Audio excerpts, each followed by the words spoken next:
নতুন ভোরের আহ্বানে এক যুগ সন্ধিক্ষণে পৃথিবী।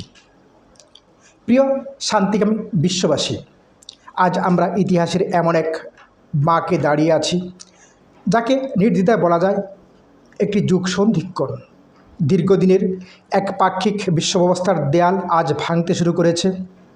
ইরানের সাম্প্রতিক বিজয় কেবল একটি রাষ্ট্রের সামরিক বা কৌশলগত বিজয় নয়, সাফল্য নয়, বরং একটি বিশ্ব রাজনীতির শক্তির ভারসাম্যের এক নতুন সংকেত। কেন এই যুগ সন্ধিক্ষণ সৃষ্টি হলো? শক্তির বিকেন্দ্রীকরণ। আমরা এমন এক সময় সাক্ষী হচ্ছি যেখানে একক কোনো শক্তির আধিপত্য আর চূড়ান্ত নয়। বিশ্ব এখন বহুমুখী মেরুকরণের দিকে ধাবিত হচ্ছে, যা ছোট বড় সব রাষ্ট্রের জন্য সমান অধিকারের সুযোগ তৈরি করবে। মর্যাদার লড়াই। এই বিজয় প্রমাণ করে যে আত্মমর্যাদা এবং অন্যায়ের বিরুদ্ধে দাঁড়ানোর সাহস থাকলে প্রতিকূলতার মধ্যেও বিজয় করা সম্ভব। একটি শোষিত দেয়ালের ভাঙার জন্য এই আত্মবিশ্বাস সবাইকে জাগিয়ে তুলতে হবে।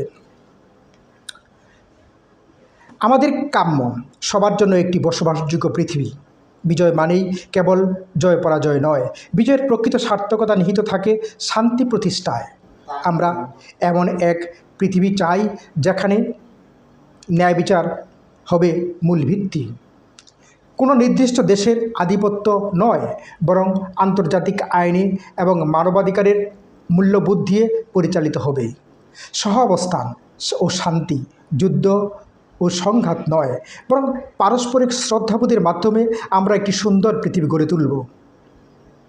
ভয়হীন ভবিষ্যৎ, যেখানে পরবর্তী প্রজন্ম কোনো নিষেধাজ্ঞা বা যুদ্ধের ভয় ছাড়াই বড় হতে পারবে।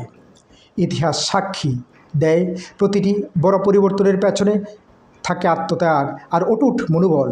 আজকের এই পরিবর্তন হলো যেন পৃথিবীর প্রতিটি কোণায় নিপীড়িত মানুষের মুখে হাসি ফোটায়। উপসংহার। আসুন আমরা এই যুগ সন্ধিক্ষণে কেবল দর্শক নয়, শান্তি ও সাম্যের পক্ষে আওয়াজ তুলি। জয় হোক মানবতার, জয় হোক ন্যায়ের। আমাদের সম্মিলিত প্রচেষ্টায় গড়ে উঠুক সবার জন্য নিরাপদ, সুন্দর একটি বসবাসযোগ্য পৃথিবী। ধন্যবাদ সবাইকে।